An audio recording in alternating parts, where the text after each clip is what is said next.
কত মানুষ তোমার পাশে বসে আছে, চক্ষু বন্ধ করে দেখো, অনুমান করো আশেপাশে কত মানুষ, ডানে বামে সামনে পিছে কত মানুষ দেখা যায়, কিন্তু চক্ষু দুইটা বন্ধ করে দেখো কাউকে দেখা যায় না। কবর এমন একটা জায়গা যেখানে আপনাকে রেখে দিলে সব আপনার আশপাশ দিয়ে ঘুরবে, আপনি কাউকে দেখতে পারবেন না। সেই জায়গাটার নাম হলো কবর। জোরে জোরে চিল্লায়া বলা যাবে না, ঠিক কিনা? আল্লামা মুফতি আমজাদ আলী সাহেব একটা কিতাব লেখেন, কিতাবের নাম বারে শরিয়াত।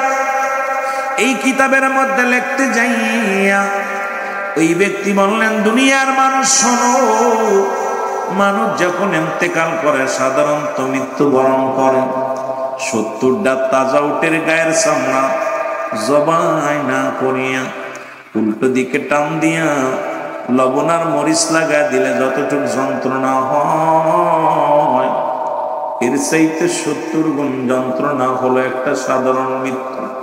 এখন যারা মরণকালে পায়খানা করে দেয়, যারা মরণকালে প্রস্রাব করে দেয়, কত মানুষের জানাজা পড়লাম রে, কত মানুষের কাফন পরাইলাম, কত মানুষের দাফন দিয়ে দিলাম। দেখেছি গোসল করাতে যাইয়া, আহারে কত মানুষ পায়খানা করে দিছে, প্রস্রাব করে দিছে, কত মানুষের চোখ দুটি বড় বড় হয়ে গেছে, মরণের সময় জিহ্বাটা বাইর হয়ে গেছে, একটা অঙ্গ পড়ে গেছে। এই মরণের পেয়ালা পান করতে হবে। আমার বাবারা, আমার আজরাইল কাউকে ছাড়বে না, আজরাইল কাউকে ছাড়বে না।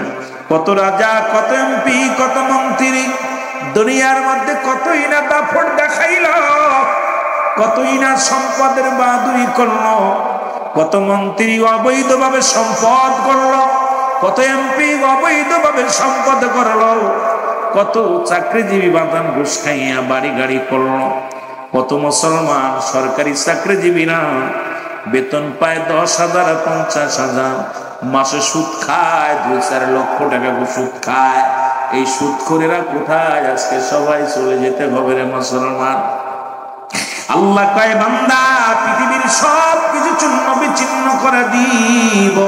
আল্লাহ কয়, কুল্লু মান আলাইহা ফান। আল্লাহ কয়, বান্দারে এই জমিনের মধ্যে যা কিছু আছে আমি চূর্ণ বিচ্ছিন্ন করে দিব। এই জমিনের মধ্যে যা কিছু আছে সব কিছু আমি শেষ করে দিব। আল্লাহ কয়, বান্দা দুনিয়ার মধ্যে যা কিছু আছে আমি আল্লাহ সব কিছু চূর্ণ বিচ্ছিন্ন করে দিব। এই জমিনের মাটিগুলো পোড়ায় আমি তামা বানায়া দিব। কত মাটি ফাঁকি দিলাম, কত ভাইয়ের সম্পদ লন্ঠন করে নিলাম। পৃথিবীর মধ্যে বাইরে ঠগাইলাম, কত চাচার সম্পদ।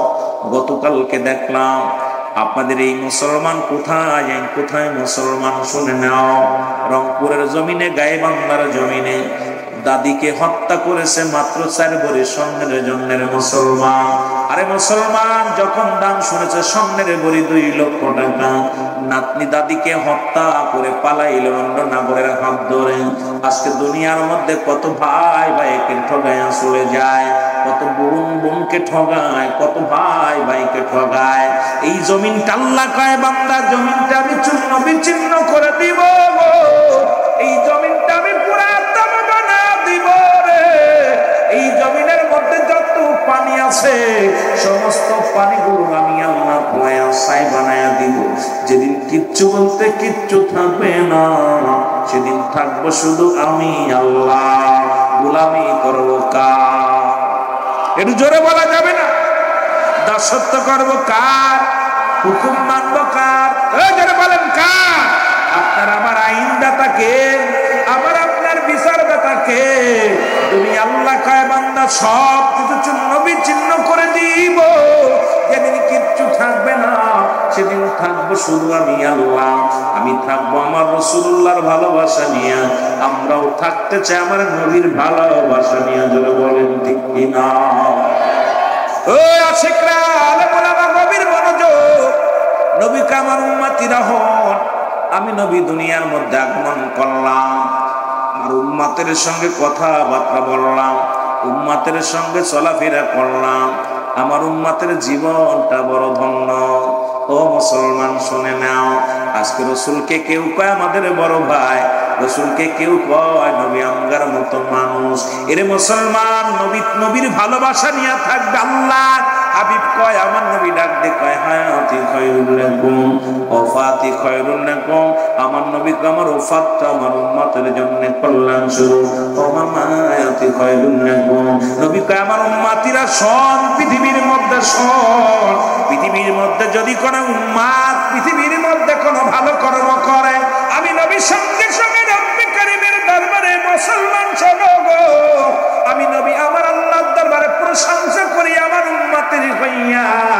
আবার যদি কোনো উম্মত গুনাহের কাজ করে, সঙ্গে সঙ্গে আমি নবী আমার উম্মতের হইয়া ইস্তেগফার করি, ক্ষমা চাই।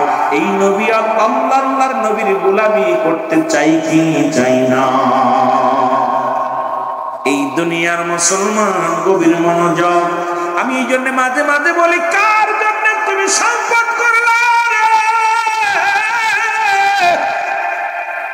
কার জন্য তুমি সুদ খাও? কার জন্য তুমি ঘুষ খাও? কার জন্য তুমি দুনিয়ার সম্পদ গণলা? এই দুনিয়ার সম্পদ খাবে লোকে, তোমার দেহ খাবে পোকে। জোরে বলেন ঠিক কিনা? হালাল কর বান্দারা আমার শুনে নাও, ইমানদারেরা শুনে নাও গো, যে কথাগুলো বলি লক্ষ্য করে শোনো বাবারা আমার। এই জন্য বলতেছি না, এক নাম্বার বিপদ হলো মানুষের মরণ। এই মরণের কথা বলতে যে একটা কথা আমার মনে পড়ে গেল। ঈসা ইবনে মরিয়াম আলাইহিস সালাম আমার মারা যাইতেছিল, আলোচনা শুনতে শোনো। মা মরিয়াম আলাইহিস সালামের কাছে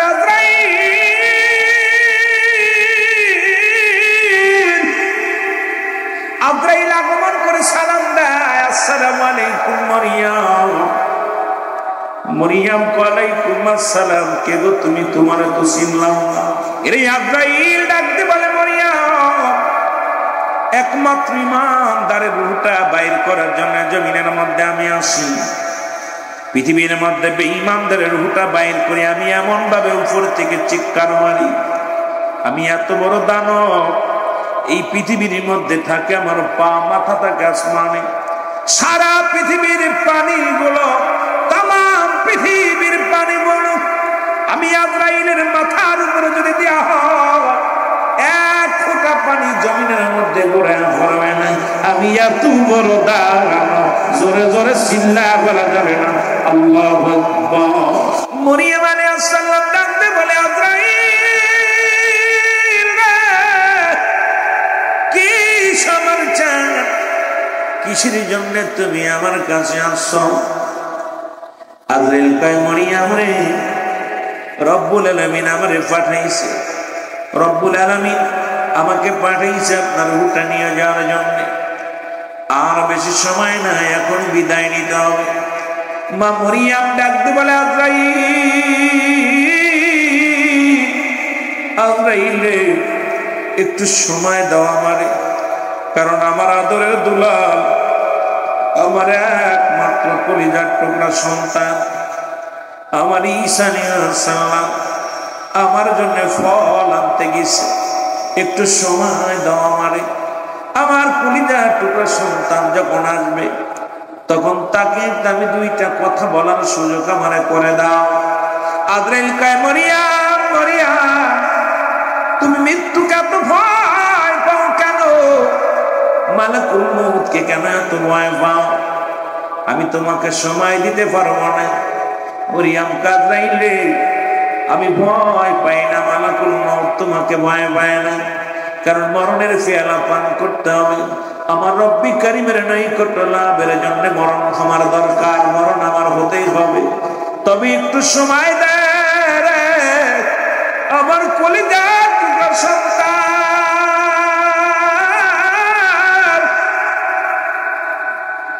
আমার কলিজার টুকরা সন্তান ঈসা আলাইহিস সালাম কিছু কোথায় রে বাবার জন্য ফল আনতে গেছি, একটু সময় আমারে দাও। আজরাইল কয় না, সময় দেওয়ার সম্ভব নয়।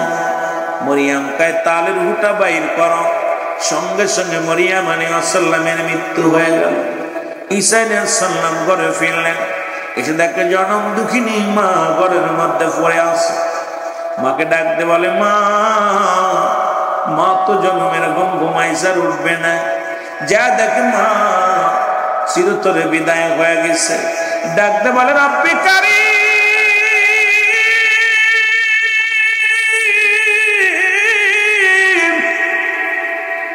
তুমি আমার মাকে নিয়ে গেল গো, তুমি আমার মাকে নিয়ে গেল।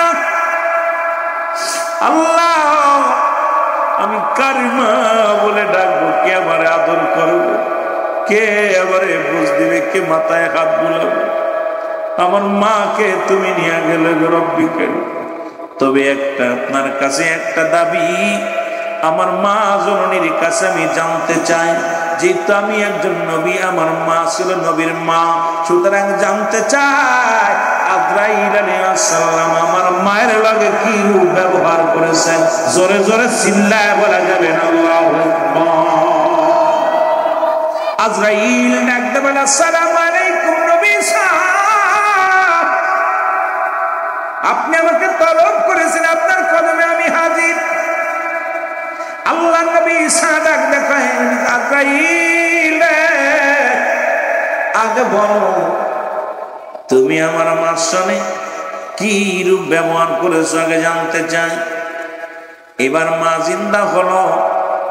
মার সঙ্গে আজরাইলকে বলে, আজরাইল আমার মা রূপটা তুমি কেমনে বাইর করেছো? বলে, আমার ঈসা নবী আপনি শোনেন, পৃথিবীর মধ্যে আমি সবার রূপ বাইর করার জন্য জমিনের মধ্যে আসি না। একমাত্র ঈমানদার যাদের জন্য আল্লাহ রাব্বুল আলামিন জান্নাত তৈরি করে সাল্লাল্লাহু আলাইহি দাতুনিল মুমিনিন, আল্লাহ পাক মুমিনদের জন্য, মুত্তাকিনদের জন্য আমি আল্লাহ প্রস্তুতি করে রাখলাম আর তারটা জান্নাত। জোরে জোরে বলো মারহাবা। আর একটু জোরে জোরে চিল্লায় বলা যাবে না আল্লাহু আকবার। এরে আল্লাহ নবী ঈসা আলাইহিস সালাম ডাকতে বলে, আজরাইল আগে বলো আমার মায়ের রূহটা কেমনে বাইর করলা? আজরাইল কা হুজুর, ঈমানদার রূহটা আমি কেমনে বাইর করে শোনেন। আটা গুলায়া খামির বানায়া, এই খামিরের মধ্যে যেমনি চুল পড়ে, যেমনি অনাসে টান মারলে যেমন বাইর হয়ে যায়, একমাত্র ঈমানদারদের রূহটা এমন কায়দায় নিয়ে সে নিজে অনুভব করতে পারে না। এত আসান, এত আরামে, এত নরমাল ভাবে জানটা কবজ করা হয় ঈমানদারের। আর ঈমানদারের হুকুম ছাড়া নবী গো আপনি আমি ভিতরে প্রবেশ করি না। ঈমানদারের কাছে এসে সালাম দেয় আজরাইল আলাইহিস সালাম। ঈমানদার যারা জান্নাতি যারা সালাম দা, আসসালামু আলাইকুম মুসলমান শুনে নাও। আমিরুল হোসেন ভাই সালাম দিবে, ডাকতে বলবে মুসলমান শুনে নাও। জব্বার প্রামাণিক শোনো, সালাম দিবে, আসসালামু আলাইকুম জব্বার প্রামাণিক, আমি আজরাইল, আমি আপনার রূহটা বাইর করার জন্য আসি। জব্বার প্রামাণিক বলবো, আলাইকুম আসসালাম। আজরাইল রে, তুমি তো আমাকে নেওয়ার জন্য এসেছো, আমি যাব, প্রস্তুতি আসি। তবে আমি তোমার কাছে জানতে চাই, তুমি আমার কোন জায়গা দিয়ে প্রবেশ করবা? ঈমানদারের পাওয়ার কেমন, মুমিনের পাওয়ার কেমন, আমাদের জানার দরকার। মুসলমান শুনে নাও। ডাকতে পারবে, জব্বার প্রামাণিক, আমি তোমার পা দিয়ে প্রবেশ করবো।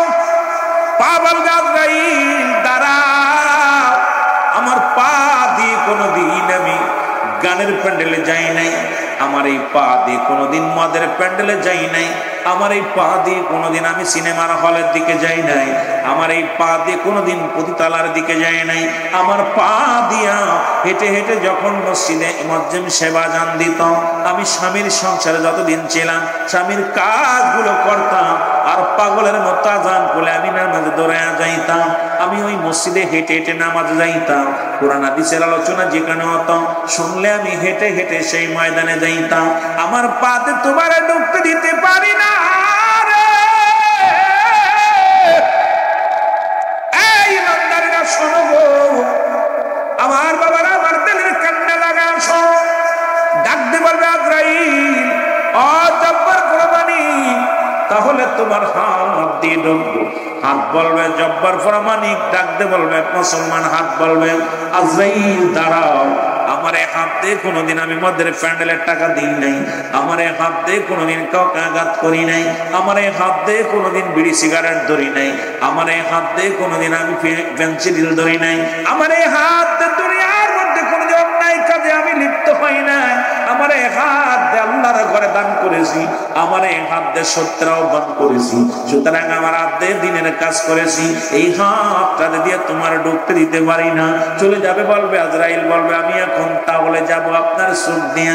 চোখ বলবে আজরাইল দাঁড়াও, ও আজরাইল দাঁড়াও, আমার এই চোখ দিয়া আমি আমার মা বাবারে দেখেছি, মায়ার নজরে দেখেছি রে, আমি ওলামায়ে কেরামের সিয়ারা দেখেছি, এই চোখ দিয়া দুনিয়ার মধ্যে কোরআনুল কারীম দেখেছি, এই চোখ দিয়া দুনিয়ার কোন বাজে কাদা মহিলা দেখি নাই, আমার এই মুখ দিয়ে, আমার এই চোখ দিয়ে কোনদিন আমি ফাইসা বেহায়া কোনো কিছু দেখি নাই, আমার চোখ দিয়ে তোমার ঢুকতে দিতে পারি না। চলে যাবে মুখের কাছে, মুখ বলবে আজরাইল দাঁড়াও, আমার এই মুখ দিয়ে কোনোদিন আমি পেন্সিল খাই নাই, গাঁজা খাই নাই, মদ খাই নাই, আমার মুখটা পবিত্র ছিল আজরাইল, আমার মুখ দিয়ে তোমার ঢুকতে দিতে পারি না। সমস্ত জায়গা থেকে যখন মাথার কাছে চলে যাবেন, মাথা বলবে আজরাইল দাঁড়াও, কারণ আমার মাথা দিয়ে তোমার ঢুকতে দিতে পারি না। এই মাথা দিয়ে আমি রব্বে কারিমের দরবারে সিজদায় লুটায়া পড়তাম। আমি সিজদা দুনিয়ার মধ্যে কারোর কাছে মাথা বিক্রি করি নাই, পৃথিবীর মধ্যে কোথাও মাথা নত করি নাই, একমাত্র রব্বে কারীম আমার আল্লাহ সন্তুষ্ট অর্জন করার জন্য মাথা নয়া নয়া বলতাম সুবহান রাব্বিল আলা, সুবহান রাব্বিল আলা। জোরে জোরে চিল্লায়া বলা যাবে না আল্লাহু আকবার, আরো জোরে জোরে চিল্লায়া বলা যাবে না মারহাবা। ও মন ঘুমায় না আরে,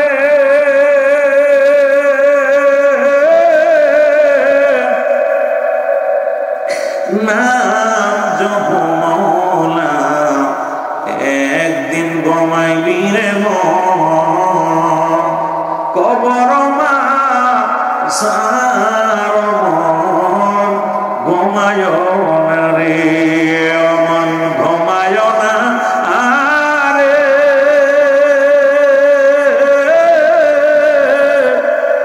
নাম জপ মওলা, একদিন ঘুমাইবি রে মন, কবর মা ঝাড়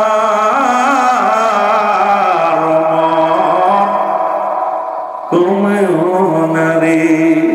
কিসে নিশায় কিসের আশা,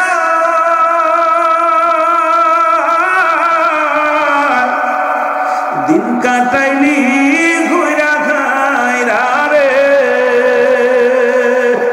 কোন দিন জন আসবে তোমার, কোন দিন জন আসবে তোমার, সময় ফুরা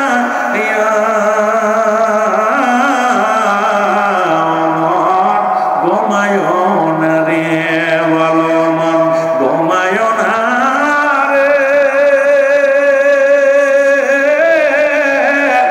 নাম জপ মওলার, একদিন ঘুমাইবি রে মন, কবর মা ছাড়ব।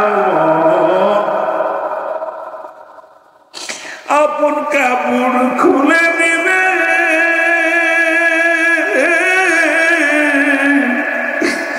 মার্কিন সাদা কাপড় ঘুরাইবে রে, ও তোর রঙিন কাপড় খুলে দিবে,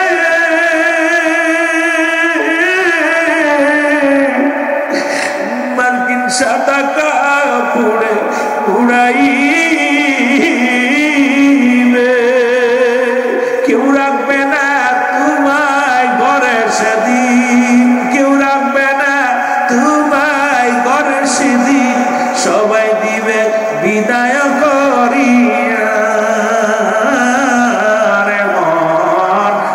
ঘুমায় না রে অমন ঘুমায় না রে নাম জপ মওলার একদিন ঘুমাইবি রে মন কবর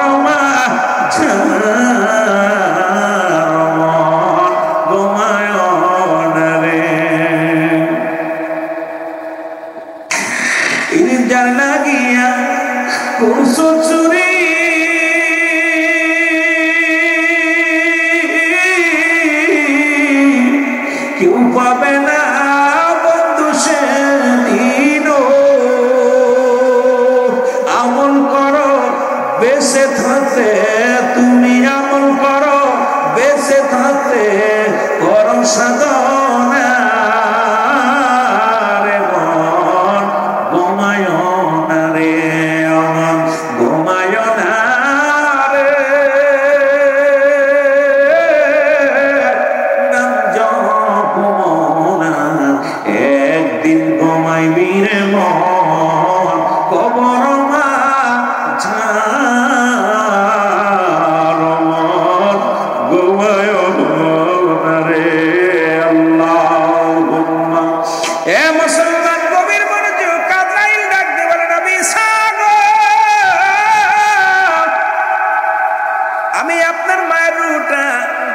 অতি আসানে বাইর করেছি আপনি শুধু মাথায় হাত বলিয়েছিলাম মায়ের বুকে দুধ খাইতে খাইতে সন্তান যেমনি ঘুমায়া যায় আমি আপনার মার রুট এমনি বাইর করেছি ঈসা আলাইহিস সালাম ডাকতে বলে মা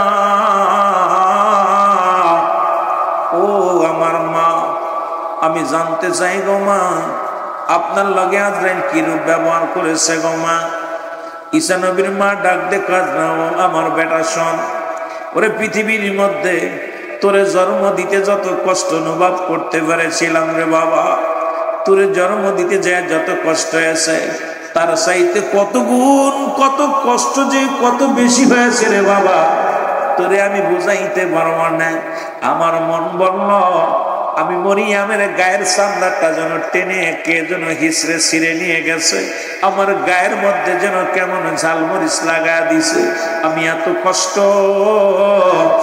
এত কষ্ট অনুভব করেছি রে আমার বেটা ঈসা আলাইহিস সালাম ডাক দে কয় মারিয়াম আমার মা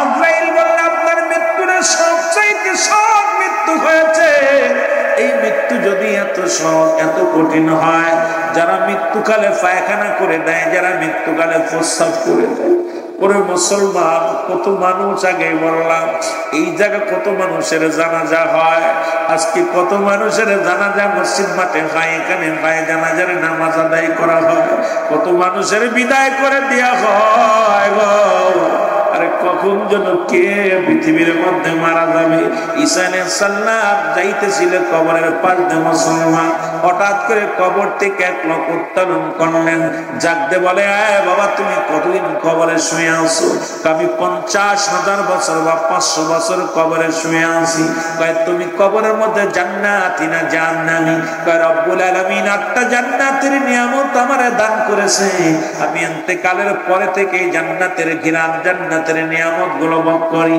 ডাকতে কয় পৃথিবীর মধ্যে তোমার যে মৃত্যু বরণ মৃত্যুকালে কি কষ্ট হয়েছিল ওই লোকটা বলে নবী ঈসা রে আমি এই 500 বছর আগে ইন্তেকাল করেছি এখন আমার মৃত্যু যন্ত্রণা গা থেকে যাই না এই মরণের পেয়ালা পান করতে হবে তারপরে কেন আপনি সুদ খান তারপরে আপনি কেন ঘুষ খান তারপরে কেন আপনি জিনা ব্যভিচার করেন তারপরে কেন আপনি মানুষকে ঠকান এই পৃথিবী যদি চিরস্থায়ী না হয়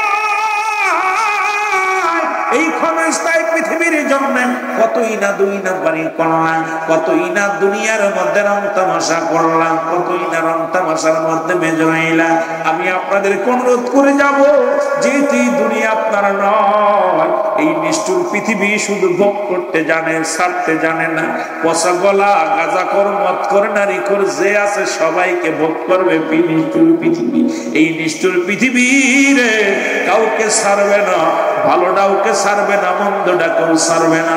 এই নিষ্ঠুর পৃথিবী ভোগ করে নিবে। এই জন্য অনুরোধ করব, এমন জীবন গড়বেন যেন এই নিষ্ঠুর পৃথিবী যখন ছেড়ে আপনি চলে যাবেন, আপনি যাওয়ার সঙ্গে সঙ্গে রব্বুল আলামিন যেন জান্নাতি করে। জোরে জোরে বলেন মারহাবা। আর একটু জোরে জোরে চিল্লায় বলা যাবেন আল্লাহু আকবার।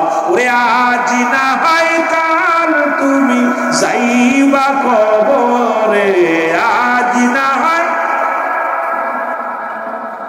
কবরে, যাবার কালে দেখবে চেয়ে গো তোমার সবই রইল। একটু জোরে জোরে বলেন, তোমার সবই রইল পড়ে, মরার কালে দেখবে চেয়ে গো তুমি যাবার কালে।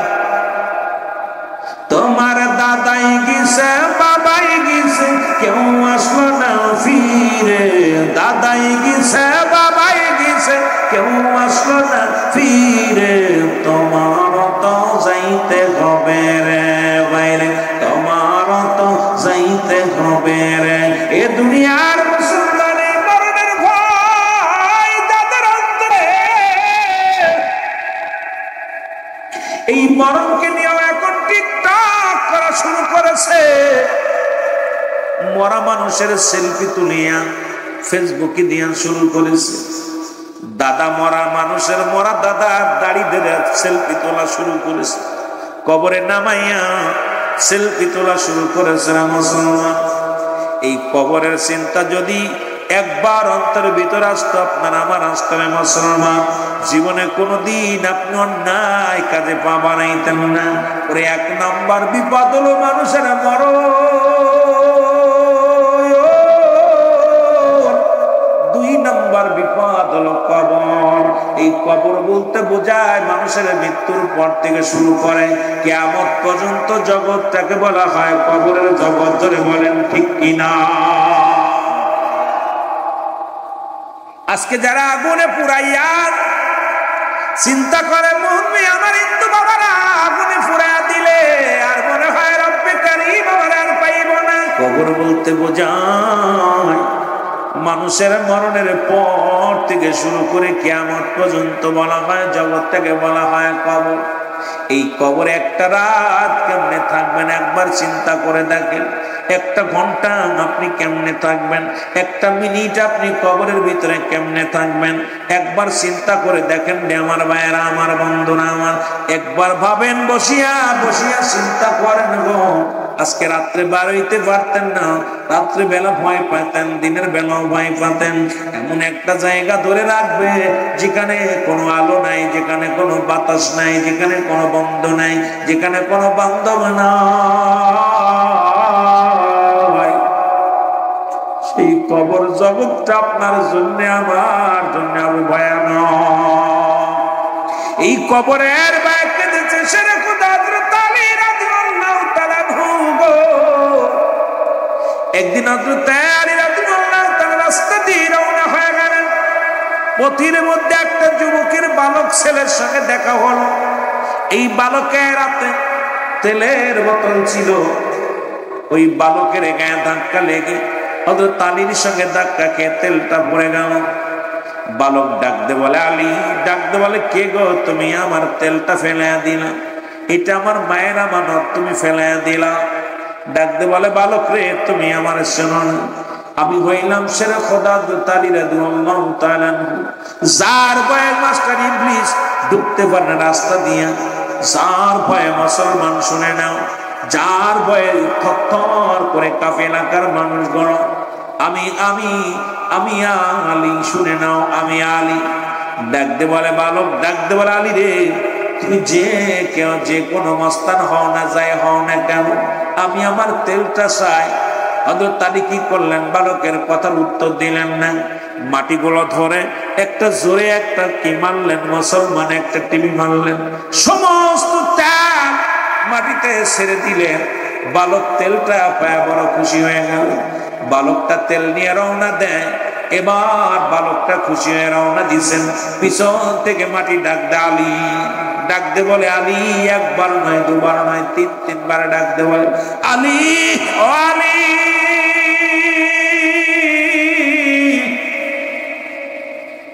আলী পিছন দিকে তাকায় দেখে কেউ নাই, শুধু আওয়াজ শোনা যায়। ডাক দিবার আলী, আলী রে। হযরত আলী রাদিয়াল্লাহু তাআলা আমার পিছন দিকে তাকাইলেন। একবার নয়, দুবার নয়, তিনবার তাকালেন, কোনো মানুষ দেখতে পারলেন না। সেরে খোদা হযরত আলী ডাক দিয়ে বলে, কে রে? আমার নামটা ধরে ডাকো, আমি তো কোনো মানুষ দেখতে পাই না, তুমি কে? ডাক দাও। এবার মাটির জবান খুলে গেছি, ডাক দিয়ে বলে, আলী রে, তুমি আমার চিনবে না, আমি হইলাম জমিন, আমি হইলাম মাটি। তুমি আমাকে একটু আগে যে একটা টিভি মারছো, আমার হাড্ডি ভেঙে গেছে, মনে রেখো গো। আজ তোমার আমি কিছু বলতে পারলাম না, তবে একদিন আমার ঘরটা আসবা, আমার ঘরের মধ্যে আসবা, আমার কাছে আসবা, সেদিন আমিও তোমার হাড্ডি গুড্ডি ভেঙে দিব।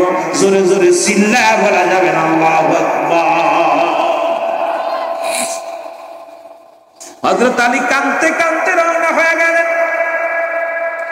একদিন ঈদুল আযহা, ঈদুল ফিতরের নামাজ আদায় করে রাসূলুল্লাহ সাহাবীদেরকে নিয়ে আলোচনা করতেছিলেন। নবী বললেন, আমার আলী কই? আলীরে তো দেখতে পাই না। সাহাবীরা বলে, হুজুর, আলী কাঁদতে কাঁদতে রওনা দিছে না বেগম। দৌড়ে আসলেন ঘরের ভিতরে। আমার নবীজি বলে, আলী দেখ, ঘরের মধ্যে কান্নার আওয়াজ শুনতে পায়। রাসূলুল্লাহ ডাক দিয়ে, আলী তুমি কেন কাঁদো? আলী বলে, ইয়া রাসূলুল্লাহ, ইয়া হাবিবাল্লাহ, আমি কান্দি কবরের ভয়ে কান্দি। নবী বলেন, আলী রে, আমি নবী তো 10 জন সাহাবীর নাম ঘোষণা করেছি জান্নাতি বলে, তার মধ্যে 4 নম্বরে তুমি। আবু বকর ফিল জান্নাতি, উমর ফিল জান্নাতি, উসমান ফিল জান্নাতি। ও আলী, তুমি 4 নম্বরে আমি জান্নাত ঘোষণা করলাম, তারপর কেন তুমি কান্দো? আমি আমার আল্লাহ জানিয়ে দিছে 10 জন সাহাবীর নাম আমি দুনিয়া থেকে জান্নাতি বলে ঘোষণা করে দিয়েছি। আলী, আলী রে, তারপর তুমি কেন কান্দো? আলী বলে, ইয়া রাসূলুল্লাহ, ইয়া হাবিবাল্লাহ, নবী গো, আমি কেন কাঁদছি আপনারে বলি নবী গো, আপনি আমাকে জান্নাতের সার্টিফিকেট দিছে, কিন্তু এই কবর আমারে ছাড়বে না। ইয়া রাসূলুল্লাহ, ইয়া হাবিবাল্লাহ, ওই মাটি আমার একদিন মাটির সঙ্গে বেয়াদবি হয়ে যায়, মাটিটা আমি চাপ দিয়েছিলাম, ওই মাটি আমার জবান দিয়ে বলেছিল, আলীর একদিন আমার ভিতরে আসবে, আমি তোমারে দেখবো। ইয়া রাসূলুল্লাহ, না জানি কখন মারা যায় রে, কখন দুনিয়ার মাঝে অন্ধকার কবরে চলে যায় নবী গো। ও মায়ের নবী, যদিও আপনি জান্নাতের সুসংবাদ দিছেন, কিন্তু এই জাহানে, কিন্তু নবী গো, ওই কবরে যেদিন শোয়া দিবে, কবরে আমার সাথে কি রূপ ব্যবহার করবে, ভয় আমি কাঁদছি। আমার আলী, আমার নবী তাকায় দেখে রে, আলীর চোখ দিয়ে দর করে পানি ছেড়ে কাঁদছে। রাসূলুল্লাহ আলীর জন্য দোয়া করে, জমিন কয়, ইয়া রাসূলুল্লাহ, ইয়া হাবিবাল্লাহ, এই 1 বছর আলীর চোখে পানি পড়ছে, 1 বছর আলী রাত্রে ঘুমায় না। রাত যখন নির্জন হয়ে যায়, ওই নিরালায় বইয়া বইয়া কান্দে, আল্লাহ তুমি আমারে ক্ষমা করে দাও, আল্লাহ আমি মাটি যেন আমারে চাপ না দেয়। ওরে যুবক বন্ধুরা, শুনে না, নবীর সাহাবীরা যদি কবরের চিন্তা করে, ও মুসলমান, নবীগণ যদি কবরের চিন্তা করে, আমি গুনাহগার, আমি পাপী মানুষ, আমার ভিতরে কেন কবরের চিন্তা আসে না? ওই কবরের চিন্তা কেন আমার অন্তরের ভিতরে আসে না? ওই কবর আমারে রাখবে দূরে, ওই অন্ধকার কবর কে পাহারা দিবে? অন্ধকার কবরে আমি কেমনে থাকবো? যে কবরে থাকবে সাপ বিচ্ছু, যে কবরে থাকবে আগুন, যে কবরে থাকবে ভয়ঙ্কর বিষাক্ত জন্তুগুলো, এই কবরটা আমি কেমনে ঘুমায় বলে মুসলমান? এই জন্য হযরত আলী যখন কাঁদতেছিল, রব্বুল আলামিনের কাছে আমার নবী দোয়া করলেন, রব্বুল আলামিনের কাছে প্রার্থনা করা, জমিনের ভিতর থেকে আওয়াজ শুনতে পারি রে, তুমি 1 বছর কান্না করেছ আমার ভয়ে, আমার ভিতর আসলে তোমার সঙ্গে তুমি ব্যবহার করবে এই ভয়ে। আলীরে, তোমার চোখের পানি জমিনের মধ্যে পড়ছে, আমরা জমিন তোমারে ক্ষমা করে দিছি। ধরে বলে যাবে না সুবহানাল্লাহ? আয়ের জোরে জোরে চিল্লায়া বলেন আল্লাহু আকবার। এর প্রেম যদি করবি রে মন, বলেন প্রেম যদি করবি রে মন, ওরে সব ছেড়ে চল মদিনায়, তোরা সব ছেড়ে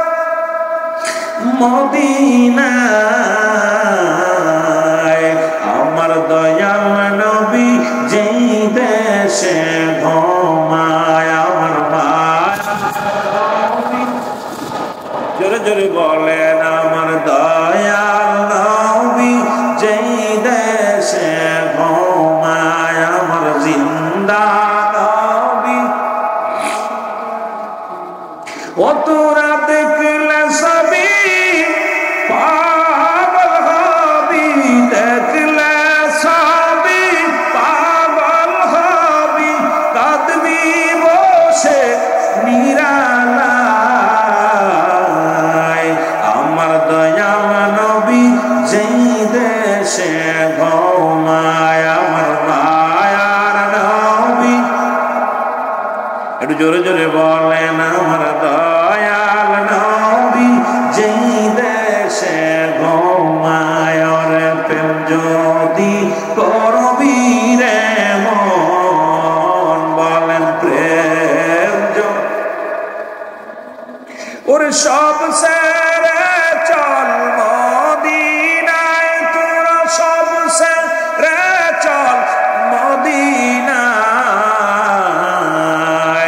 আমার দয়াল নবী যেই দেশে ঘুমায় আমার মায়ার নবী। এ দুনিয়ার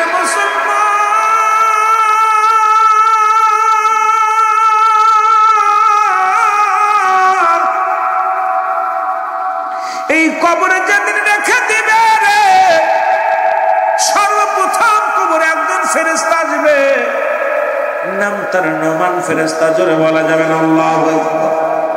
নাম কি? নোমান ফেরেশতা।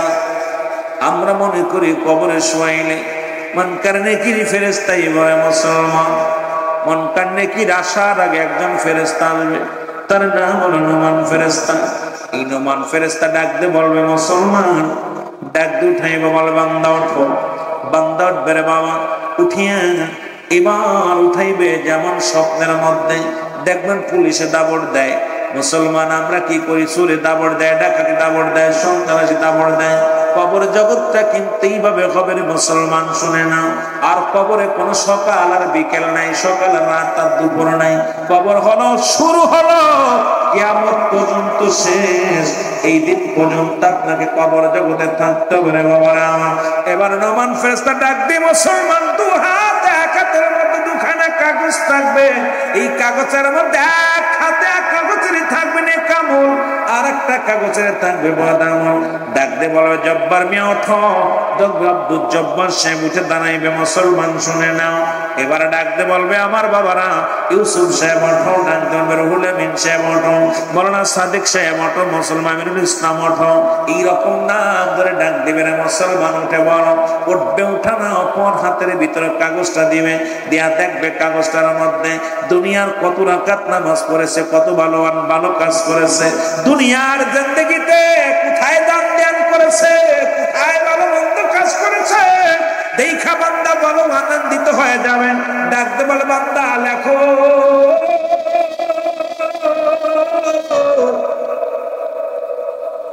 ও বান্দা তুমি লেখা দাও, লেখা দাও। বান্দা বলবে আমি লিখবো কেমনে, আমার কাছে তো কোনো কলম নাই। বলে বান্দা রে, তোমার কলম হলো ডান হাতের শাহাদাত আঙ্গুল মুবারক। জোরে জোরে চিল্লায় বলেন মারহাবা। আর একটু জোরে জোরে চিল্লায় বলেন আল্লাহু আকবার। ডান হাতের শাহাদাত আঙ্গুল মুবারক হবে কলম। পালানোর কোনো পথ নাই। এই দুনিয়ার মধ্যে মূর্খ থাকলে টিপসই দেন, আমি লিখতে পড়তে জানি না। কবরে কজন আফিল চলবে না। যার যার আমল নামা তার লেখা লাগবে। আমার আমল নামা আমার নিজের লেখা লাগবে, আপনার আমল নামা আপনার নিজের লেখা লাগবে না মুসলমান। এবারে নোমান ফেরেশতা ডাকতে পারে বান্দা, এই নাও তোমার কলম, এই কলম দিয়া লেখো। আজকে ডান হাতের আঙ্গুল, আমরা এই আঙ্গুলের মধ্যে কেউ খায় চুন খায়, কেউ আঙ্গুলের মর্যাদা জানি না। এই হাত দিয়ে কত ঘুষ লেনদেন করি, এই হাত দিয়ে কত না বিনা অন্যায়, কত মানুষের অন্যায় ফাঁসি দিই, এই হাত দিয়ে কত না অপরাধ জগতে জড়াইয়া গেছে রে মুসলমান। শুনে রাখো, শুনে রাখো, এই ডান হাতের কলম মুবারক আজকে কত উকিল, কত আইনজীবী, কত বিচারপতি, কত নির্দোষী মানুষের ফাঁসি দিয়েছে গো। শুধু মুসলমান শুনে নাও, শুনে নাও, শুধু মুসলমান নিজের ক্ষমতার দাপট দেখাতে যাইয়া আমার দেশের অনেক আইনজীবী অপরাধী মানুষদেরকে অপরাধী বানাইয়া আজকে মুসলমান সমাজে তাদেরকে ফাঁসি দিচ্ছে, তাদের জীবন যেমন জেল দিয়েছে। আজকে কত নির্দোষীরা জেলখানায় পচাইছে, কত দোষীরা ছাড়া পেয়ে গেছে। ধরে বলেন ঠিক কিনা? এই কলমের খোদা মুসলমান, তোমার আমল নামা তোমার হাত দিয়ে লেখা লাগবে। মুসলমান এবার ডাক দে, বলে বান্দা ডাক দে, দে বলো ফেরেশতা নাই।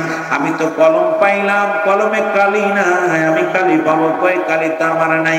ডাক দে বলে বান্দারে, কালি বলো তোমার মুখের থুতু মুবারক। ও আমার বাবারা, আমার আমি তোদের পায়ে ধরে বলে যায়, হাতে ধরে বলে যায়, ও আমার বাবারা তোদের পায়ে ধরে বলে যায়, আজ থেকে প্রতিজ্ঞা কর জীবনে আর মুখের মধ্যে বিড়ি সিগারেট দিবি না, এই মুখের মধ্যে আর গাঁজা দিবি না, মুখের মধ্যে আর হারাম জিনিস বক্ষণ করবি না। ওরে মায়ের গর্ভে থাকা কালিনী আমার আল্লাহ রাব্বুল আলামিন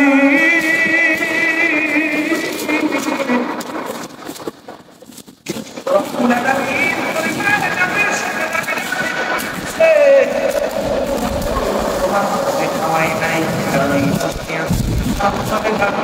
এই মুখ দিয়ে কুরআন কারীম পড়বা, এই মুখ দিয়ে তুমি নবীর দুরূদ পড়বা, এই মুখ দিয়া তুমি মুসলমান শুনে নাও সত্যের স্লোগান দিবা।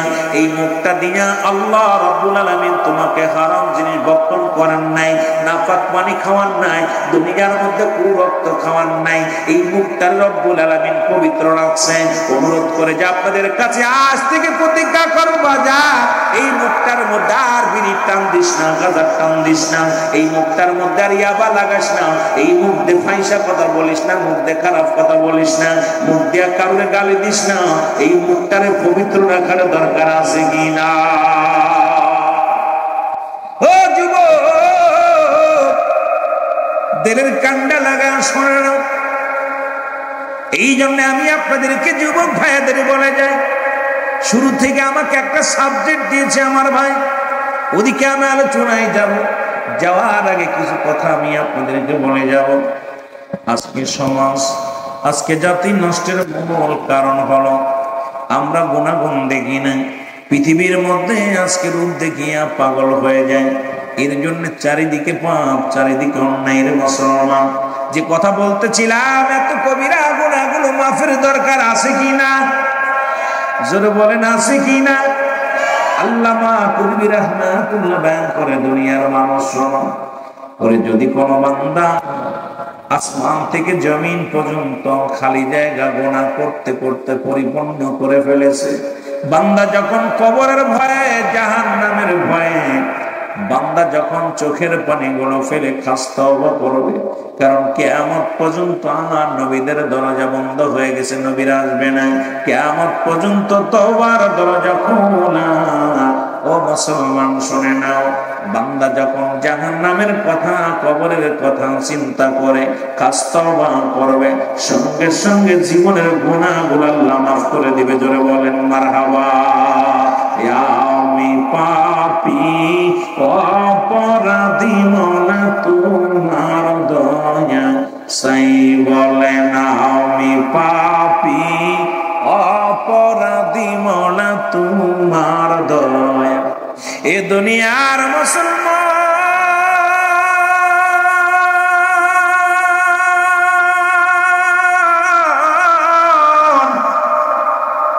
মদিনার মাটি মাটি, বাংলাদেশের মাটি মাটি, মদিনার মাটি গায়ে লাগলে গুনাহ ছড়ে যায়, বাংলাদেশের মাটি গায়ে লাগলে চুলকানির ভয়। ঠিক কিনা কথা বল? ঠিক। মদিনা শরীফের মাটি সঙ্গে শুয়ে আছে, লেগে আছে আমার নবী রাহমাতুল লিল আলামিন, যার খাতিরে মাটির দাম বেড়ে গেছে। বাংলাদেশের মাটিতে নবী নাই, নবী নাই, এই জন্য এই মাটির এত দাম নয়। জোরে বলেন ঠিক কিনা? ও যুবক বন্ধুরা, আমার দিলের কান্ডা লাগা শোনো, মদিনা শরীফে অখণ্ড পাথর আছে, যার মধ্যে চুমা দিলে জীবনের গুনাহ মাফ হয়ে যায়। বাংলাদেশের পাথরের মধ্যে চুমা দিলে প্রস্রাবের গন্ধ পাওয়া যায়, প্রস্রাবের গন্ধ পাওয়া যায়। ও মুসলমান, পাথরেও পাথরে বেশ কম আছে, মাটিতেও মাটিতে বেশ কম আছে। মদিনার মাটি মাটি, বাংলাদেশের মাটি মাটি, মদিনার পাথর পাথর, বাংলাদেশের পাথর পাথর। তদ্রুপ আজকে জান্নাতের বাগান, রিয়াজুল জান্নাহ বেহেশতের বাগান, এই বাগানের দাম বাড়ছে কুরআনের খাতিরে, এই বাগানের দাম বাড়ছে উলামায়ে ইকরামের খাতিরে, এই বাগানের দাম বাড়ছে আমার দয়াল নবীর খাতিরে। রিয়াজুল জান্নাহ বেহেশতের বাগান, আগে হলো বেহেশত, তারপর হলো বাগান। এই বাগানটা মুসলমান দুনিয়ার মধ্যে সর্বোত্তম একটা জায়গা। আজকে এই জান্নাতি মানুষগুলো জান্নাতি পিপাসিত হইয়া এই জান্নাত খানাকে ধরছে। রব্বে কারীম আমাদের সবাইকে আপনি ক্ষমা করে দিয়েন, জান্নাতের অধিবাসী সবাইকে বানায়া দিয়েন। জোরে জোরে চিল্লায়া বলা যাবে না আল্লাহু আকবার। যেমন কোরআনের এত দাম, পৃথিবীর কত সুন্দর সুন্দর খা মুসলমান গাছ আছে, খাইতে আছে, কেউ সুমা দেয় না। কোরআন শরীফ দারেহিলের মধ্যে রাখা হয়, ছোট্ট এক টুকরা তক্তার মধ্যে আমরা বারবার সুমা দিই। জোরে জোরে বলেন ঠিক কিনা? ওই দাম বাড়ছে, ওই কাঠ টুকরার দাম বাড়ছে কোরআনের খাতিরে, আজকের ময়দানের দাম বাড়ছে জান্নাতি মানুষের খাতিরে, কোরআনের খাতিরে। সুতরাং এই বাগানের মর্যাদা অনেক। এই বাগানের দিকে রওনা দিলে সগীরা গুনাহ মাফ। এখানে বইয়া যদি কোনো বান্দা কবরের চিন্তা করে, পৃথিবীর মধ্যে মরণের চিন্তা করে, খাস তওবা করে, রব্বুল আলামিন বান্দার জীবনের কবিরা গুনাহগুলো মাফ করে দেয়। জোরে বলেন মারহাবা। এখন মুসলমান মানুষের মৃত্যু হয় দুইটা টাইমে, একটা হলো রাতের বেলা, একটা হলো দিনের বেলা গো। মানুষের মৃত্যু হয় দুইটা টাইমে, একটা হলো রাতের বেলা, একটা হলো দিনের বেলা। দিন শুরু করেছে আমার আল্লাহ নামাজ দিয়া, রাতও শুরু করেছে আমার আল্লাহ নামাজ দিয়া। আমার আগের বক্তা আজকে মুসলিম ইমাম সাহেব দেখলাম কয়টা জিনিস আলোচনা করলো। নবীর কাছে কয়টা জিনিস প্রিয়। ওরে মুসলমান, আমি আলোচনার মুহূর্তে আমি এসে গেছিলাম এই ময়দানে। রাসূলুল্লাহর কাছে এক নাম্বার প্রিয় ছিল নামাজ। আল্লাহ রাব্বুল আলামিন নামাজকে কত গুরুত্ব দিয়েছে, ভালোবাসে, কারণ নবীজি নামাজ আদায় করেছে, নবীর সাহাবীরা সালাত আদায় করেছে, নবীর উম্মতিরা সালাত আদায় করবে। এই জন্য দিন শুরু করলো আল্লাহ নামাজ দিয়া, রাতও শুরু করলো আল্লাহ নামাজ দিয়া। দিনের শুরু হলো ফজর বান্দা, ফজরে 2 রাকাত সুন্নাত নামাজ তুমি আদায় করলা, সঙ্গে সঙ্গে তুমি হয়ে গেলা আমার রাসূলের প্রেমিক। বলো আমরা নবীরে ভালোবাসি ও মুসলমান। ফজর উঠতে ঘুম ভাঙে না, ফজরে ঘুমায় আসো। তোর মুসলমান ফজরের ঘুম হয় না, 8টা পর্যন্ত 10টা পর্যন্ত বিছনায় ঘুমায় আসো, অথচ নবীরে ভালোবাসো, মুখ দিয়া বলো সুন্নাত আদায় করো নাই। এবার 2 রাকাত ফরজ নামাজ তুমি আদায় করো না, সঙ্গে সঙ্গে তুমি হয়ে গেলে আমার আল্লাহর গোলাম। এখন যদি দিনের মধ্যে তোমার মরণ হয়, তোমার মরণটা হবে আমার নবীর প্রেমিক আল্লাহর গোলাম। জোরে বলেন মারহাবা। এবার রাত শুরু করছে আমার আল্লাহ নামাজ দিয়া। রাতের শুরু হলো মাগরিব, 3 রাকাত ফরজ নামাজ তুমি আদায় করো, তুমি হয়ে গেলে আমার আল্লাহর গোলাম। এবার 2 রাকাত সুন্নাত নামাজ তুমি আদায় করো, সঙ্গে সঙ্গে তুমি হয়ে